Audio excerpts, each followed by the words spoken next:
നമസ്കാരം, ഞാൻ ഡോക്ടർ അനിൽ. പുതിയ ഒരു വീഡിയോയിലേക്ക് നിങ്ങൾക്ക് ഏവർക്കും സ്വാഗതം. കേരള സ്റ്റേറ്റ് IT മിഷൻ നിലവിലുള്ള ഒഴിവുകളെ കുറിച്ചുള്ള ഇൻഫർമേഷൻ ആണ് ഇന്നത്തെ വീഡിയോയിൽ ഷെയർ ചെയ്യുന്നത്. കേരളത്തിലെ ഒരു ജോലി ആഗ്രഹിക്കുന്ന IT ഫീൽഡിലുള്ളവർക്കുള്ള ഒരു അവസരമാണിത്. ഈ അവസരം പരമാവധി പ്രയോജനപ്പെടുത്തുക. ഇതേക്കുറിച്ചുള്ള കൂടുതൽ കാര്യങ്ങൾ മനസ്സിലാക്കാൻ ഈ വീഡിയോ പൂർണ്ണമായിട്ടും കാണുക. അതോടൊപ്പം അത് നിങ്ങൾ ആദ്യമായിട്ടാണ് ഈ ചാനൽ കാണുന്നുണ്ടെങ്കിൽ ഇതുപോലെയുള്ള ഇൻഫർമേഷൻസ് ഒക്കെ ഇനിയും ലഭിക്കാൻ ഈ ചാനൽ സബ്സ്ക്രൈബ് ചെയ്ത് സപ്പോർട്ട് ചെയ്യുക. അതിനായിട്ട് ഈ വീഡിയോയുടെ താഴെയുള്ള സബ്സ്ക്രൈബ് എന്ന റെഡ് ബട്ടൺ പ്രസ് ചെയ്യുന്നതോടൊപ്പമുള്ള ബെൽ ബട്ടൺ നിങ്ങൾ ഓൾ കൂടി എനേബിൾ ചെയ്തേക്കുക. അങ്ങനെയാണെന്നുണ്ടെങ്കിൽ എല്ലാ ദിവസവും ഞാൻ പബ്ലിഷ് ഇതുപോലെയുള്ള ഇൻഫർമേഷൻസ് ഒക്കെ നിങ്ങൾക്ക് മനസ്സിലാക്കുവാനും അതനുസരിച്ച് അപേക്ഷിക്കാനുള്ള അവസരം ലഭിക്കും. ഈ അവസരം നിങ്ങൾ പരമാവധി പ്രയോജനപ്പെടുത്തുക. അതേപോലെ കൂട്ടുകാർക്ക് റിലേറ്റീവ്സിനൊക്കെ ഷെയർ ചെയ്ത് കൊടുക്കുക. അവർക്കും അതിനുള്ള അവസരം ഉണ്ടാവട്ടെ. നമുക്കിതിന്റെ കൂടുതൽ കാര്യങ്ങളിലേക്ക് കിടക്കാം. ആദ്യമായിട്ട് PHP ഡെവലപ്പറുടെ 3 ഒഴിവുകളാണുള്ളത്. പ്രതിമാസ ശമ്പളമായിട്ട് 50,000 രൂപ ലഭിക്കും. പൈത്തോൺ ഡെവലപ്പറുടെ ഒരു വേക്കൻസി ആണുള്ളത്. അതിന് പ്രതിമാസം 50,000 രൂപയ്ക്കും ശമ്പളമായിട്ട് ലഭിക്കുക. സോഫ്റ്റ്വെയർ ടെസ്റ്ററുടെ 2 വേക്കൻസികളുണ്ട്. പ്രതിമാസ ശമ്പളം 45,000 രൂപയായിരിക്കും. അടുത്ത സോഫ്റ്റ്വെയർ ആർക്കിടെക്റ്റിന്റെ ഒരു ഒഴിവാണുള്ളത്. പ്രതിമാസം 80,000 രൂപയായിരിക്കും ശമ്പളമായിട്ട് ലഭിക്കുക. അടുത്ത സോഫ്റ്റ്വെയർ ഡെവലപ്പർ ജാവയുടെ 2 ഒഴിവുകളുണ്ട്. അതിനും 50,000 രൂപയായിരിക്കും പ്രതിമാസം ശമ്പളമായിട്ട് ലഭിക്കുക.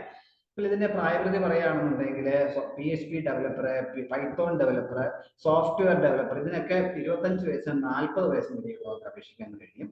എന്നാൽ സോഫ്റ്റ്വെയർ ആർക്കിടെക്റ്റിന് 30 മുതൽ 45 വയസ്സിലുള്ളവർക്കാണ് അപേക്ഷിക്കാൻ കഴിയുക. സോഫ്റ്റ്വെയർ ഡെവലപ്പർക്ക് 40 വയസ്സ് താഴെയുള്ളവർക്ക് അപേക്ഷിക്കാനായിട്ട് കഴിയും.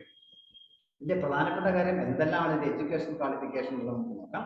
PHP ഡെവലപ്പറുടെ ക്വാളിഫിക്കേഷൻ അതിന് BTech കമ്പ്യൂട്ടർ സയൻസോ ഇലക്ട്രോണിക്സ് ആൻഡ് കമ്മ്യൂണിക്കേഷൻസ് അല്ലെങ്കിൽ IT അല്ലെങ്കിൽ MCA അല്ലെങ്കിൽ MSc കമ്പ്യൂട്ടർ സയൻസ് ഇതൊക്കെ 55% മാർക്കോടെ പാസ്സായവർക്ക് PHP ഡെവലപ്പർ എന്ന പോസ്റ്റിലേക്ക് അപേക്ഷിക്കാൻ കഴിയും.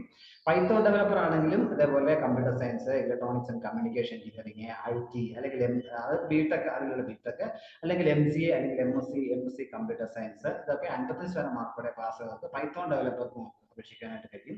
സോഫ്റ്റ്വെയർ ഡെവലപ്പറുടെ യോഗ്യത എന്ന് പറഞ്ഞാൽ BTech ഡിഗ്രി കമ്പ്യൂട്ടർ സയൻസ് അല്ലെങ്കിൽ electronics and communication engineering, IT അല്ലെങ്കിൽ MCA അല്ലെങ്കിൽ MSc കമ്പ്യൂട്ടർ സയൻസ് ഒക്കെ പാസ്സായവർക്ക് ഇതിന് അപേക്ഷിക്കാനായിട്ട് കഴിയും. സോഫ്റ്റ്വെയർ ടെസ്റ്റിംഗിലെ സർട്ടിഫിക്കേഷൻസ് ഉണ്ടെങ്കിൽ അതൊരു മുൻഗണന ലഭിക്കും അങ്ങനെയുള്ളവർക്ക്. ഇവിടെ സോഫ്റ്റ്വെയർ ആർക്കിടെക്ട് വേണ്ടി യോഗ്യത BTech computer science, electronics and communication engineering, IT അല്ലെങ്കിൽ MCA അല്ലെങ്കിൽ MSc കമ്പ്യൂട്ടർ സയൻസ് ആണ്. സോഫ്റ്റ്വെയർ ഡെവലപ്പറുടെ യോഗ്യത എന്ന് പറഞ്ഞാൽ MCA അല്ലെങ്കിൽ DE അല്ലെങ്കിൽ BTech അല്ലെങ്കിൽ MSc computer science, MSc IT, MSc electronics and computer ഇങ്ങനെയുള്ളതൊക്കെ 1ാം ക്ലാസ് മാർക്കോടെ ഫസ്റ്റ് ക്ലാസ്സിൽ പാസ്സായവർക്കൊക്കെ അപേക്ഷിക്കാനായിട്ട് കഴിയും. എങ്ങനെ അപേക്ഷിക്കാന്ന് വെച്ച് കഴിഞ്ഞാൽ ഇതിനോടൊപ്പമുള്ള പ്രിസ്ക്രൈബ് ആയിട്ടുള്ള ഫോർമാറ്റ് ഉണ്ട്.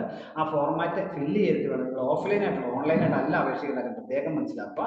അപ്പോൾ ഈ ആപ്ലിക്കേഷൻ ഫോം ഡൗൺലോഡ് ചെയ്ത് ഫില്ല് ചെയ്തതിനു ശേഷം ബന്ധപ്പെട്ട സർട്ടിഫിക്കറ്റിന്റെയും എക്സ്പീരിയൻസിന്റെയും ഏജ് അങ്ങനെയുള്ള ക്വാളിഫിക്കേഷന്റെയും എല്ലാത്തിന്റെയും കോപ്പി സഹിതം നിങ്ങൾ ഡയറക്ടർ കേരള IT മിഷൻ സാങ്കേതിക വൃന്ദാവൻ ഗാർഡൻസ് പട്ടം BOT തിരുവനന്തപുരം 695001 എന്ന അഡ്രസ്സിൽ അയച്ചു കൊടുക്കണം. അവസാന തീയതി 2022 ഓഗസ്റ്റ് 6 ആണ് എന്ന കാര്യം പ്രത്യേകം മനസ്സിലാക്കുക.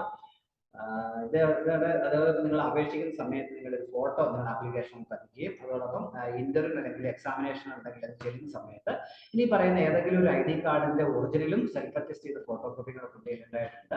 വോട്ടർ ID കാർഡ് ഉപയോഗിക്കാം, PAN card, passport, driving licence, Aadhaar card ഒക്കെ നിങ്ങൾക്ക് ഉപയോഗിക്കാം.